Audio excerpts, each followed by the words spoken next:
August 16, 2021. Afghans flocked to Kabul airport, desperate for a way out of the country.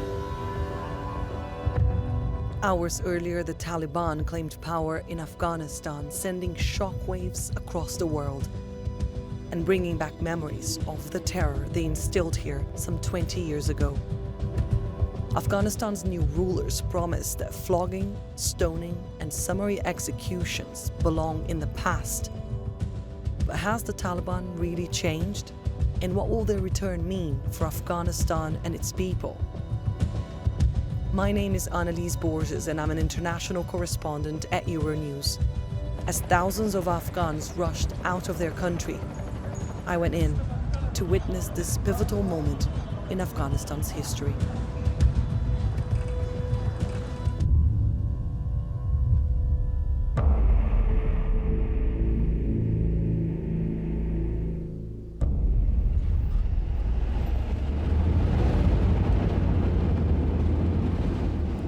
How do you enter a country when the government has collapsed and the airport shut down? After days negotiating with different authorities, I'm on a bus about to cross into Afghanistan via land. As I reach Torkhan, on the Afghan-Pakistani border, Afghanistan's president has fled.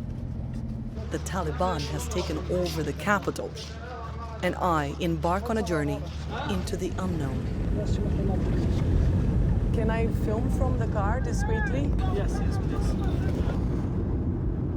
On the road to Kabul, it is striking to see Taliban manning military infrastructure, government buildings, and checkpoints. They are also featured on billboards as the new heroes in town. This is their land now. We've been driving for about 4 hours from the border crossing with Pakistan. Along the way, we have seen quite a lot of Taliban presence. Many cars, fighters and soldiers manning checkpoints. We'll enter Kabul very soon, and we're going to find out what the situation is like in the Afghan capital. Entering Kabul, I'm now confronted with what up until recently would have been unimaginable. Taliban fighters are everywhere and seem pleased with the effect their presence has on people. They like the attention and agree to pose for the camera. I get closer and ask if they can answer my questions. To my surprise, they agree to speak to me, or rather, through me. ټول د افغانستان ولس دلته چې په دې ځای کې چې ټول ته امن د موږ په عفو اعلان کړی ده هغه که مجرمي که غیر مجرمي ټولو ته موږ عفو ده موږ امیرالمؤمنین طرفه عفو ده نو دوی په مال او سر جایداد ټول په امن کې دي او څوک چې موږ بهر ته تللی دي هغه د بیرته روشي خپل هیواد ته افغانستان ته دا به انشاءالله په ګډه جوړوو دا زموږ دنده ده موږ به اسلام ته خدمت کوو بیا به وطن ته خدمت کوو دا زموږ دنده ده. But what kind of administration will the Taliban lead? The answer I got sounded pretty good. اینده د فکر د انشاءالله اسلامي نظام د جوړېږي به او انشاءالله روان ده په کم ټایم کې هر چې به انشاءالله اسلامي نظام به وي هغه به د مال د ناموس د ټولو حفاظت دپاره به انشاءالله هغه د ټولو پکې خیر د زنانهو پکې خیر ده د طالبانو پکې خیر د عام ولس ټولو پکې خیر ده. As I hear this, I am struck by how similar the message is to when the group was first created. Back in the 1990s, Taliban leaders were already trying to appeal to Afghans weary after years of conflict and Soviet occupation. They used to talk about fighting for peace, security, and stability. Will this message resonate with Afghans today? Or is this a different country now, after 20 years of US presence?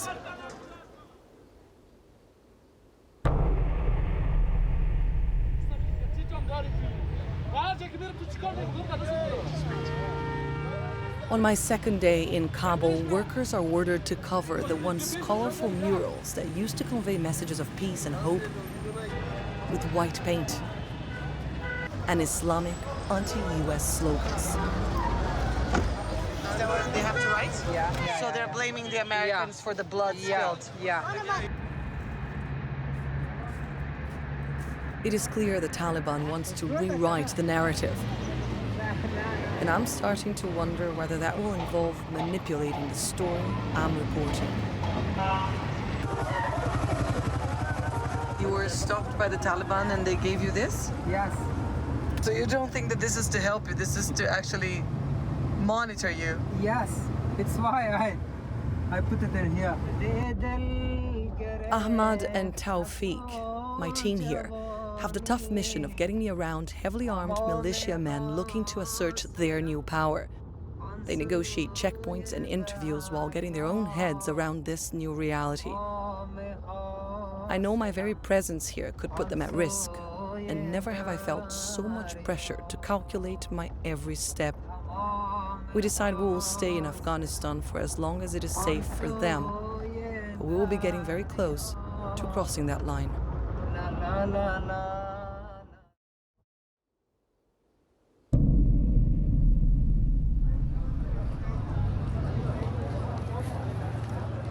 The next day, I get a glimpse of what the Taliban rule looks like.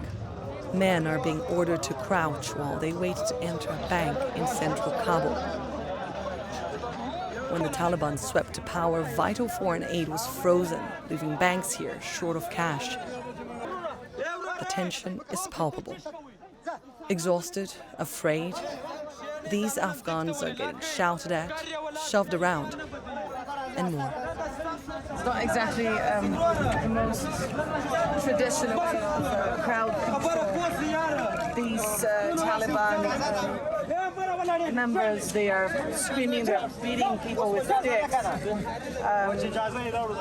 trying to keep them sitting down while they wait for the line. This is an attempt, of course, by the Taliban to organize the situation. A lot of people here are having real trouble accessing cash.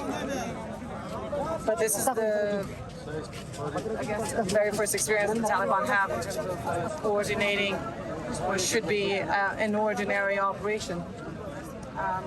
And the way that they're handling things is very difficult to watch.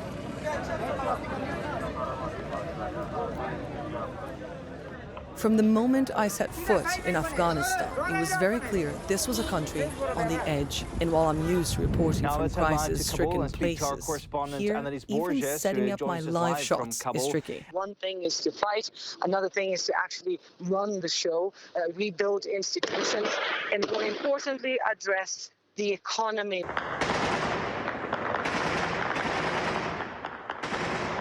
I discovered that gunfire is an almost daily occurrence in the Afghan capital.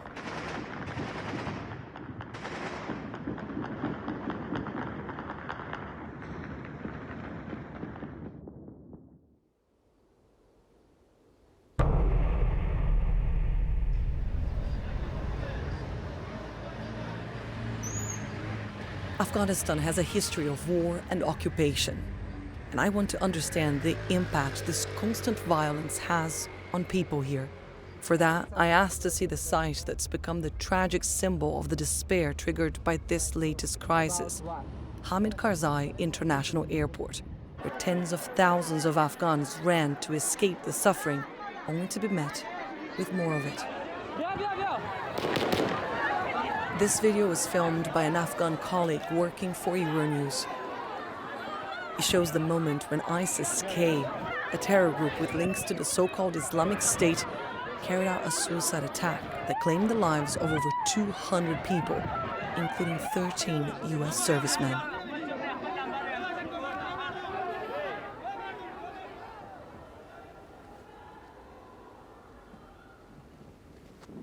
It's pretty horrific being here. It's, there's some... Yeah, I don't know that I can quite describe the feeling of being here, the smell, and yeah, it's really, really dark.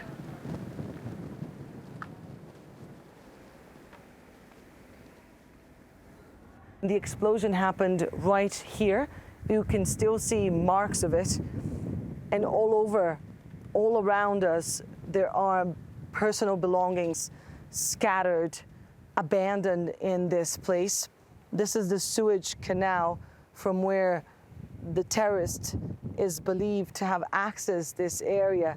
And of course, this is where many of the bodies ended up. Including Mohammed's. این بچه من که شهید شد تکواندوکار بود، در عضو تیم ملی بود، تقریبا 25 سال داشت. مسابقات داخلی زیاد شرکت کردن که مدالایش هست و تقدیرنامهش هم هست. بازگمی مثال که یک تحولات آمد که دولت رفت و طالبا آمد، بسیار یک وحشت گرفته بود مردم که طالبا چی میکنه با مردم. باز کل یکی متر حرکت کرده بود که بریم. خب یه هم دکلیه شمی رسته بود که ما هم بریم از افغانستان خود بکشیم. باز ما گفتم نرو. گفتم کس کار نداره طالبا، ما و شما دوسیه نداریم، جرم نداریم، نظامی هم نیستیم. خب تنها ورزشکار هستید، به ورزشکارا کار نداره.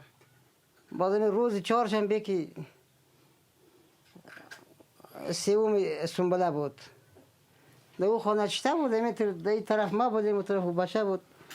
باز همسرش آمد، قدش یک چیز گفت، ما نشوندم، بسیار آهسته گفت. همه شوندم میدان هوایی می چیزا گفت. باز پرسان کردم که چی گفت، گفته دیگه نیست. اسنادار داد رفت که ما برم یه اسنادار نشان بدم که در قبول میشم برم. یعنی می بود که زن خود قد بچه خود بیرون مانده بود، خودش نزدیک میدان هوایی رفته بود که انفجاری شد و انتحار شد، فیر شد، دیگه شهید شد. این تا این بچهش هست، اون بچهش هست 14 سال است، این دخترش 2 سال است. And he's 4.5 years old, his son, and that is her daughter, 2.5 years old. آیندهش مشکل است دیگه.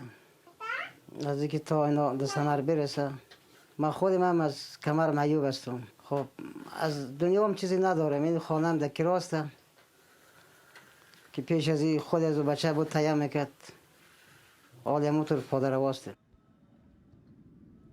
Mohammed did not die from the blast, but from a bullet in his head. Witnesses say American and Taliban soldiers panicked after the explosion and fired at everything that moved, causing the most casualties. مادر جان میگه شما حال که بچه‌تان را ندارین چی احساس میکنین و فکر میکنین چی کسایی بچه‌تان را شهید ساختن؟ مقصرش کیه؟ مقصر طالبان و امریکای دیگه بیرار من دیگه کی شهید کرد. و شما چی احساس دارین این لحظه که بچه‌تان را ساخته؟ یعنی خودت بفهم که من چی احساس دارم.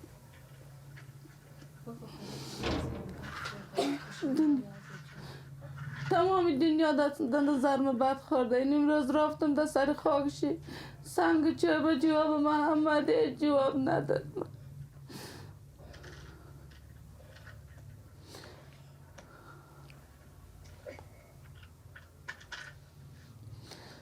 آدم که یک دانه پسر در شد دیگه چی احساس میکنه؟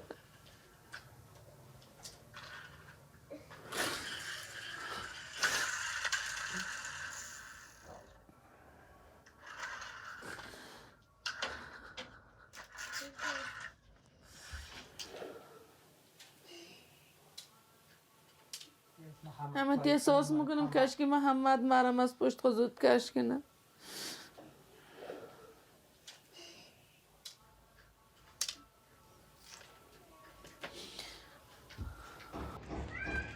After decades of conflict, the media often speaks of countless lives lost in Afghanistan. I am now discovering the individual tragedies behind the statistics.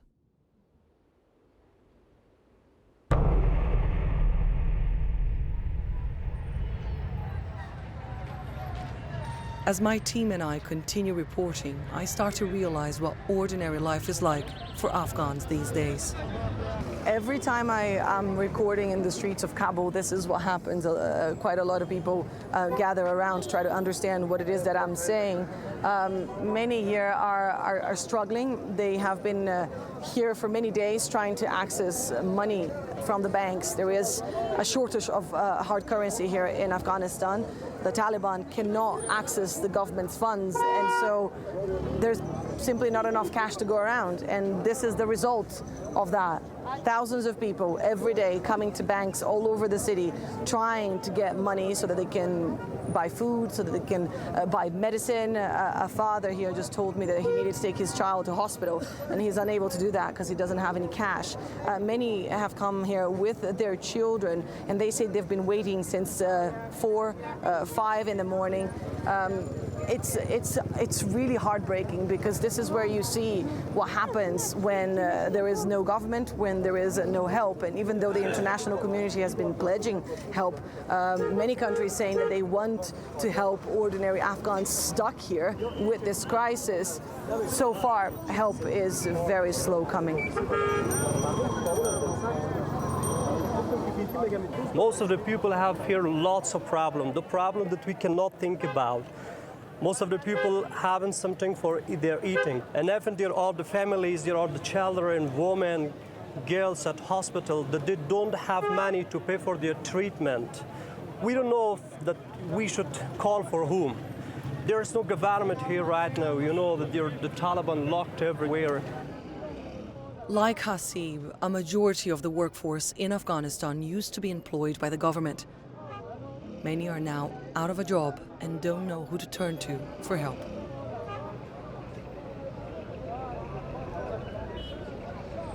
Right now out of school, we don't think about education, we don't think about university, just we are talking here about, and we are right now struggling for being alive. As I continue my journey, I come to realize that struggle starts early in Afghanistan. Anwar and his brother Saeed are proof of that.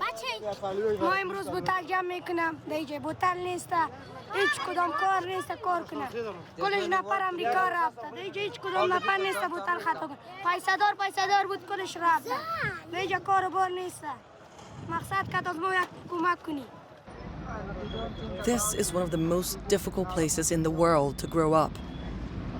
And Afghan children are now faced with an extra layer of uncertainty. What's your name? Homo? Do you know the Taliban? Do you know? Taliban مش ناسي تختار كيا طالبان كيا ملا صايبا ملا. The Taliban knows it inherited a country on the verge of collapse. Half the population was already in need of humanitarian assistance before this latest crisis. Members of the group say Afghans should be glad to finally have rulers who understand their problems. The question is, can they solve them? In the streets of Kabul, there is a semblance of normality. People are going about their business, carrying on with life, but many Afghans I've been speaking to say they're worried about their future. They say they don't trust the Taliban. The memories of the past are still too painful, too vivid, and many people here don't know if the Taliban can actually deliver a government. They know that these fighters can fight, can wage war, but can they actually run the country?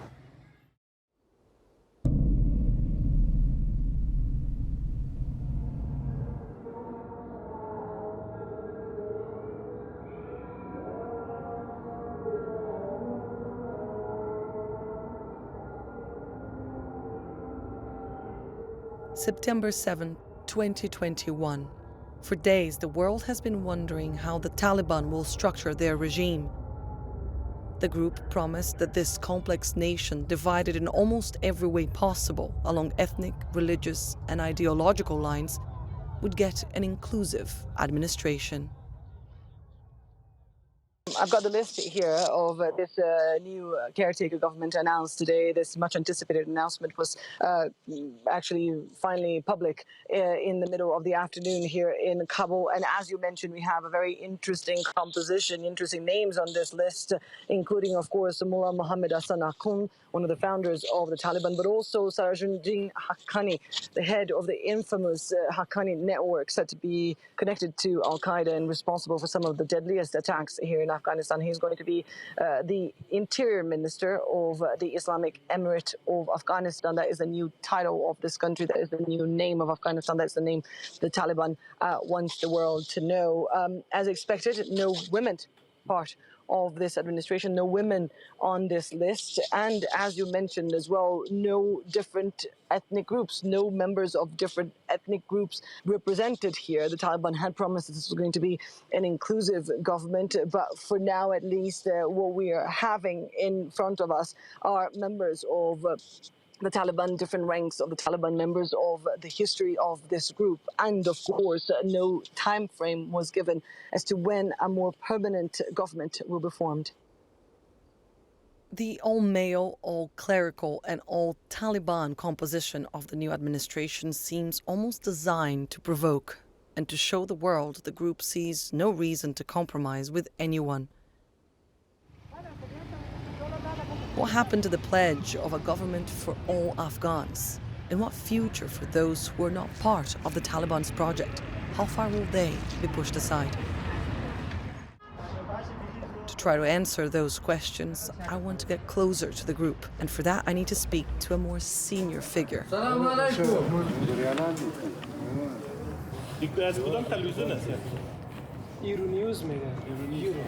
We approach a commander living in an occupied mansion with his fighters. Qari Harimullah Sajed agreed to an interview, but asked to have the questions before we started so that he could prepare his answers. I didn't say no. After his man staged the shot, placing the movement's flag in the background, we could begin. At 43, Commander Sajed has been with the Taliban since the group was founded 3 decades ago and has an intimate understanding of this complex movement. I asked him if he also understood how Afghans felt about them. I've been speaking to many people who have told me they are afraid of you. They are afraid of the Taliban. Do you understand their fear? د افغانستان خلک له طالبان نه ځکه نه ډارېږي چې افغانستان ولس د طالبان چې جوړ دی افغانستان له ولس نه جوړ دی او دا د افغانستان د ولس بچیان دي نو له خپل بچي نه هېڅوک هم نه یېرېږي دوی د ولس مابین کې اوسېدل د ولس دوی ته مینه ورکړې ده محبت یې ورکړې ده خپل زړونه یې ورکړي دي په خپلو کورونو کې ځای ورکړی ده د دوی سره همکاري کړې ده همدردي یې کړې دا نن چې موږ کابل کې ناست یو دا د موږ د ولس همکاري ده چې موږ بې جنګ او بغیر کوم مشکلات او بغیر له وینو تویولو نه موږ کابل ته داخل سوي یو د امریکایانو زهرجن تبلیغات دلته شیندلي وو چې دغه خلک وحشت کوي او دهشت کوي هر سړی وزني او هر سړی باندې ظلم کوي قتل به کوي وینې به تویي خو اوس یې طالبان چې کله د کابل ته راغله پایتخت یې ونیو د خلکو ذهن خلاص شو چې یاره طالبان هغه طالبان نه دي چې موږ ذهنونه امریکایانو جوړ کړي وو یا نور اروپایانو جوړ کړي وو. I entered this house hoping to pull the curtain and take a look inside the movement to understand what the Taliban actually thinks. I realize this is not going to be an easy task, so I decide to confront Commander Sajed with some of the group's contradictions and ask why the Taliban announced a supposedly inclusive government but left aside half the country's population. What about the women of Afghanistan? Many have been saying they want a place in the future of this country. Will you let them play a role? امارت اسلامي یو روښانه پالیسي لري په روښانه پالیسي کې هر چاته ځای ورکړی ده د مشرانو خبره کړې ده انشاءالله په همغه طرز العمل باندې به کار رواني چې د ښځو ونډه به خامخا انشاءالله په حکومت کې خو په ټیټه پایه باندې په غټه پایه باندې په وزارتونو کې یا په نورو په هغه غټو پوسټونو باندې به ښځې نشي راتلی. Can I ask you why is that? Why can't they be in higher positions if they are competent and if they have the training? Why can't they be ministers? Why can't they be as powerful as the man?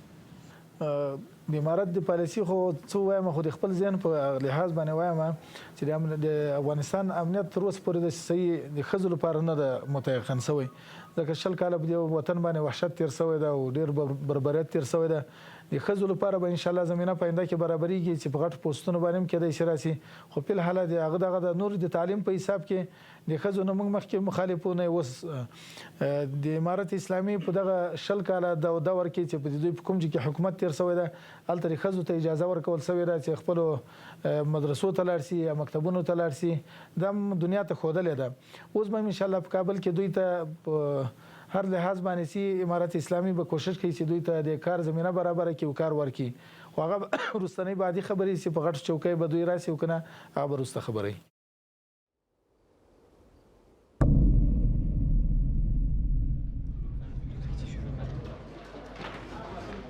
When the Taliban was last in power in Afghanistan, women accused of adultery were stoned to death. They couldn't leave their homes without a male relative and were not allowed to study. Will the Taliban's new rules for women be as draconian this time around? And will women accept them?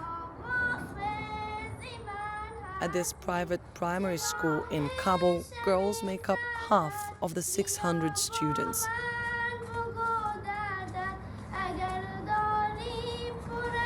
I came here to see what an ordinary Monday morning looks like and to try and understand the challenges these Afghans now face.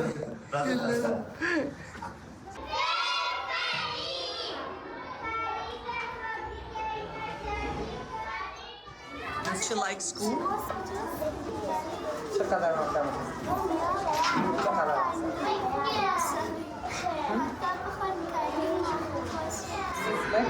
Staff say members of the Taliban paid them a visit and said they could continue their work for now and in accordance with Islamic law. We want to improve Afghanistan by education. We try to make it easy to teach for our students and for our countries. We will try as much as possible.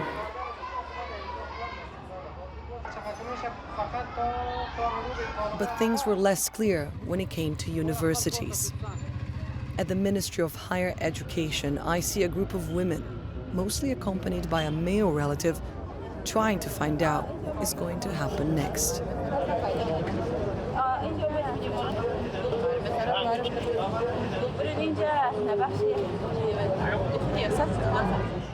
After some negotiation, I managed to enter the building and speak to the Deputy Minister for Higher Education. He agreed to talk to us, but refused to look at me. Nor would he give me his full name, asking instead to be called Professor Kamran. To avoid being fed the group's propaganda again, I try asking him a more personal question. I would like to know if you have sisters, a mother, and if you think that their education is important. د مخو خپل خويندو ته خپل میندو ته هم د تعلیم غوښتنه ده چې دوی تعلیمونه وکړي پانتونونه وای دینی مدارسو کې تعلیمونه وکړي ولیکن د مخ فقط مشکل دغه و چې شرایط مناسب نه هغه مخکې نظام کې چې کوم دلته شرایط و هغه اختلاط شرایط و هغه شرایط کې موږ نشو کولای دوی ته اجازه ورکړو نو چې کله اوس اسلامي نظام دی او اسلامي نظام دغه ملت ته دا وعده ورکړي چې دوی ته به مناسب شرایط برابروي دوی ته د دوی عزت ته د دوی پته به خطر نه وي او دوی ته به نور هم څه ځاني خطر نه مخامخ کیږي نو په هغه وخت کې زه خپل خور ته خپل مور ته هم اجازه ورکوم چې د خپل درس وي او خپل درسونه تکمیل کړي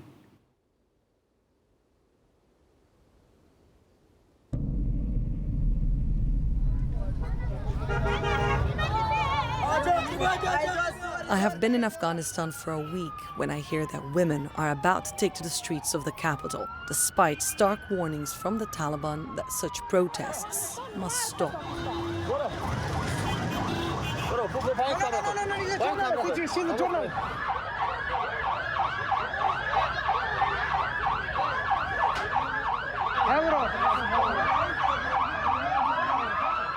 things got really tense a couple of moments ago. They still are. A large number of Taliban fighters are trying to stop the women from continuing their protest. A few days ago, the spokesperson for the movement said that they should not be taken to the streets anymore.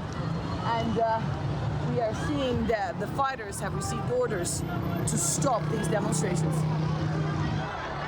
This march was not their first protest, but was about to become the most important show of dissent the Taliban would face in their recently installed Islamic emirate.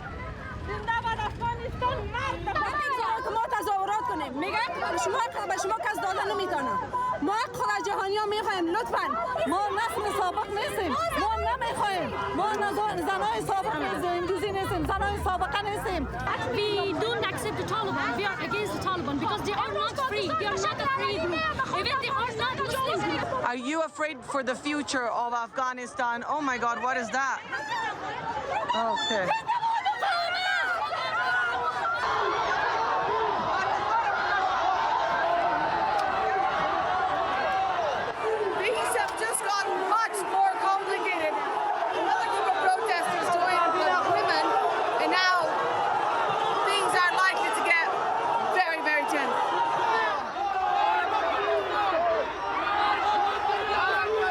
The question was, how would the Taliban respond? Fighters try to disperse the crowds, but end up overruled multiple times. This is completely surreal. The Taliban is now cornered. The hands are in the trigger. Yeah. Yeah, they're very, very, very tense. I don't think I've ever seen the Taliban so tense since I came into contact with them. This situation is out of control for them. It's out of their hands. Careful, careful. The Taliban can feel the pressure, and this is the first time they have such resistance. Here in the capital, which is now under their control. The Taliban seem to realize they're losing control and quickly turn their attention to whoever's trying to capture the moment. He's already pushed me aside twice. Oh. If he sees me again, I don't think he'll like it. I said to him, please don't have anything with journalists. Not so what? Yeah, not so full. We got them. Okay. What do you mean? Because they will beat. Just you shot them. They will beat me if I continue. Yeah.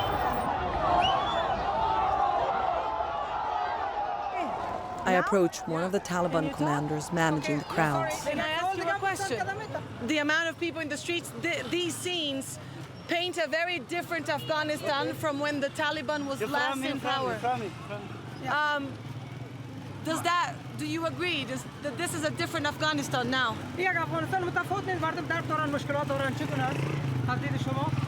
ما میخوایم یک حکومت همه شمول که هم افغانان خود دو ببینه هم افغانان خود دو احساس خود بکنه موجودیت خود بکنه حق و حقوقی که هر افغان در اینجا زندگی میکنه چی است پشتون است چی هزاره است چی ازبک است چی پنشیری است چی از بدخشان است همش برادر ما هستند ما میخوایم یک حکومت اسلامی که از همه مردم افغانستان تشکیل شود او را برپا کنیم ان شاء الله که همه مردم افغانستان دو خود ببینن ان شاء الله به خاطر از نیاز به همکاری است نیاز به تظاهرات و به گپا نیست ان شاء الله ما چه قسم بتونیم سوی تفاهم گپا را از بین ببریم ان شاء الله که مجاهدین غلام هیچ کس نبود نشد اگر غلام میشد خاص امریکا غلامش میشد که دلار میداد نه غلام پاکستانی که او با کلدار از غلامی بکنه این همه اینجا باید بفهمن تشکر از شما تشکر He didn't even look at me, but that's all right. Now he's saying, please do not shoot anything. Do not do anything that make people angry.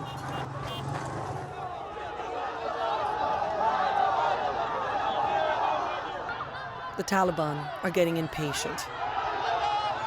One of the last interviews we filmed that day is of Nabila, a student who says she is ready to take this fight as far as she can. This is quite dangerous for you, though.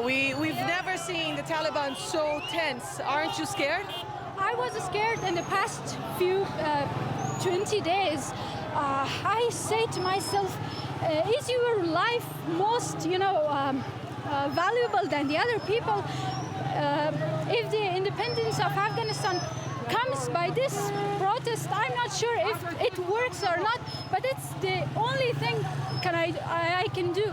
I'm worried, but I want to use my fear to change it into my power. We are not the women of 20 years ago. I have my dreams and I want to work for my dreams. So I'm a woman, I'm a girl, and I don't want to be controlled. I don't want to cover my face. It's my identity. Maybe I'm speaking a bit disorganized, but it's my feeling. I lost almost everything. Your independence is everything. I lost it. So I'm not afraid anymore. My life won't have any value if I just stuck in my home. It's stucking in your home is worse than being killed in here. Thank you. As the march approaches the compound of the presidential palace, the Taliban decides this has to end. We don't want any more Taliban. We want peace. Stop war. Thank you.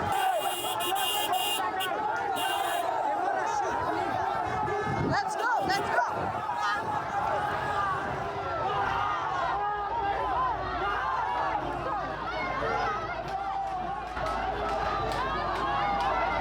It's too narrow, it's dangerous, it's dangerous. Come.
Yesterday's protest seems to have been a major turning point. The mood in the streets is different now.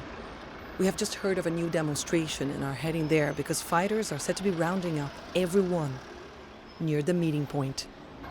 Can we go there? Yes, yes, done. We don't want film, okay?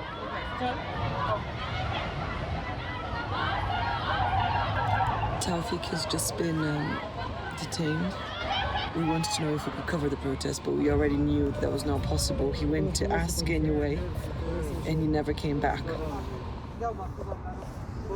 It took 4 hours for Taufik to be released. And only then did we learn the extent of the repression.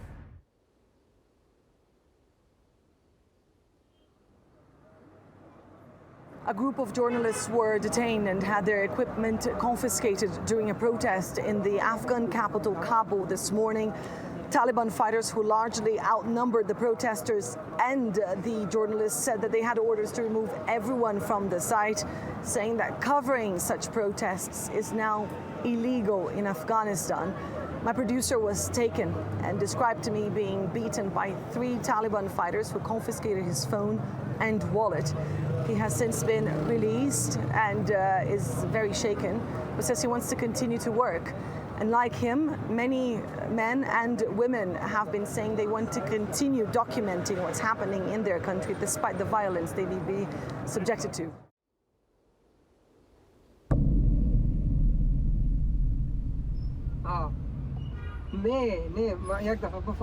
12 days into my journey, I want to know what kind of justice the Taliban plans to deliver. And as hard as it will be to pin down exactly what their strategy is, there are warning signs everywhere.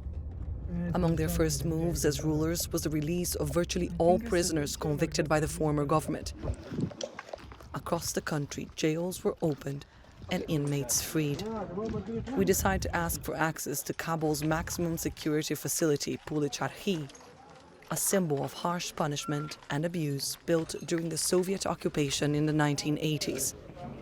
Later nicknamed Guantanamo when the Americans were in charge, Charhi is now under the control of the Taliban. Over 2,500 Taliban fighters used to be detained in these cells. Conditions were very difficult. Cells were very crowded. Now that the Taliban has taken over, there are some 60 prisoners, and fighters tell us that they are being treated fairly.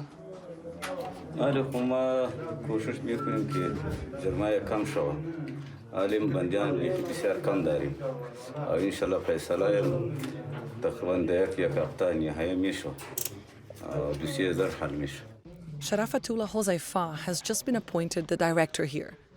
And while he learns the ropes at a new job, Commander Hozaifa repeats the message the Taliban keeps hammering home. All is forgiven, and it's time for a new chapter.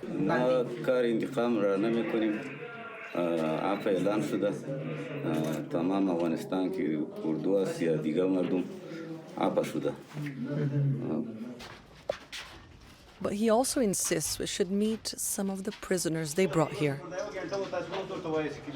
Right now they're offering us to go inside the cell with the inmates. There are about 60 people left here. I'm not sure how I feel about this, but I don't know that I have an option. We don't need to go in if they don't want us.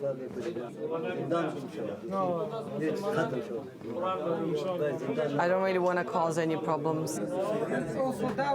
He's smiling. What does that smile mean? Finally, we're allowed to talk to Mohammed, a Kabul resident, through a metal door. And we're even told what questions to ask him.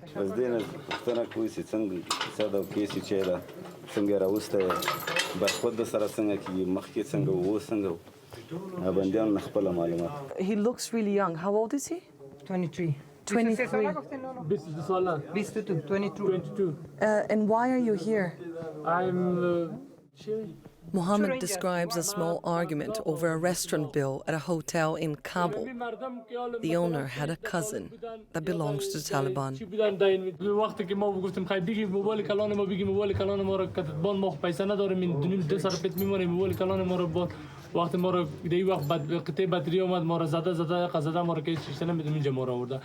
Mohammed's family doesn't know where he is, and Taliban guards don't tell us for how long they will be keeping him here, nor whether he will be granted a lawyer or a trial.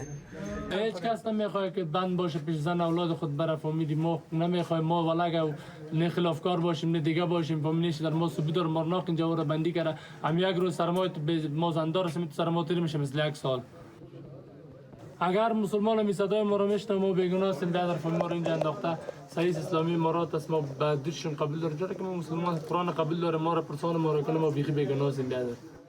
The guards escort us out of the prison before we get a chance to speak to other inmates.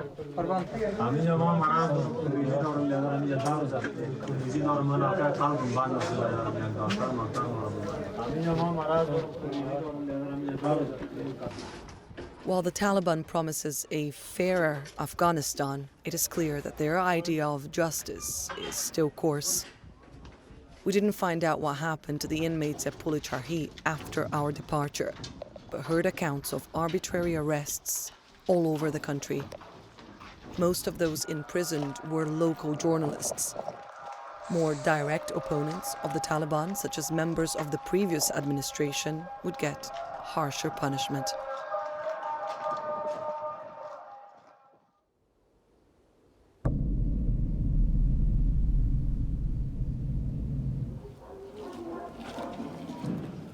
As my time in Afghanistan draws to a close, I meet Imal Ahmadi, whose life story embodies the pain and uncertainty Afghans are experiencing right now.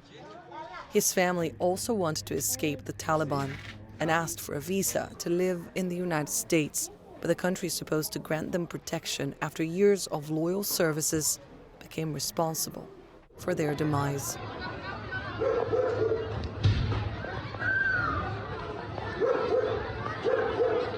انجینر زمره احمدی، زمیر، فرزاد، فیصل، ناصر، آروین، بنیامین، ملکه، آیت، سومایه. They are 10%. Imal has just listed every single member of his family killed by America's last drone strike on Afghan soil. Is my brother. They are face to face, some of them, like my daughter, my brother's sons. They are face to face. Unfortunately, it was a terrible accident in this yard. Just only God knows about my hurt. 20 years ago, the United States came to Afghanistan for Al-Qaeda, a group the Taliban had hosted and allowed to operate here. And while the US-led coalition succeeded in crippling the militants, there was serious collateral damage. Were there any terrorists here?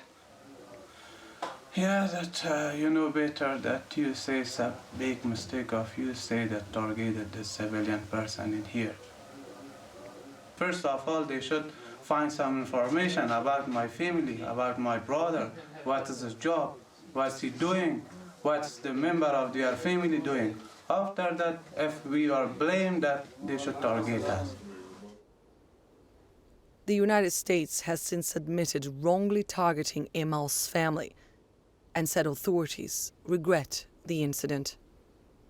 As the Secretary says in this statement, we apologize and we will endeavor to learn from this horrible mistake.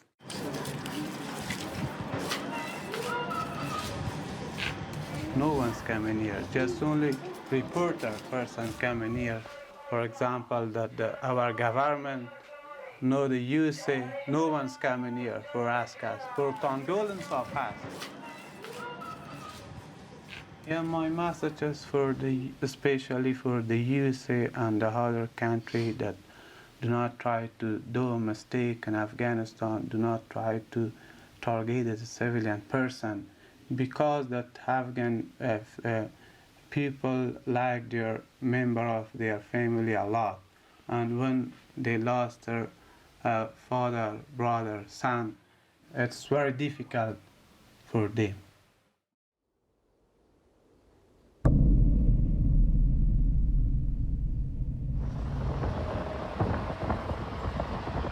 September 15, 2021. I'm heading to Kabul airport to leave Afghanistan after 2 weeks in the country. We managed to negotiate a seat on a cargo plane, one of the few means of transportation connecting Afghanistan with the outside world. Soviet-made Antonov will be my ride. This plane has just arrived here in Kabul with food and medicine. And this is the plane that is going to be taking me out of here. We decided to leave for a number of reasons, but this is the hardest moment for me.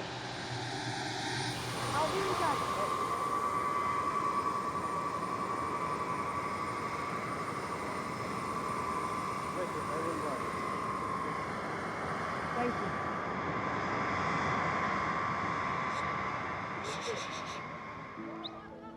It will be some time before I process everything I learned in Afghanistan. But as tragedy continues to unfold, it is clear Afghans yearn for peace, and the Taliban has a long way to go before it can deliver that.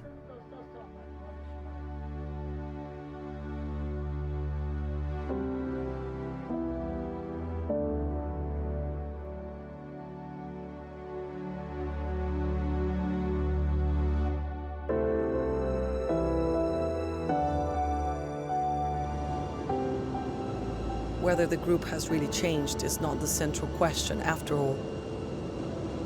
Afghanistan has changed, and so have its people.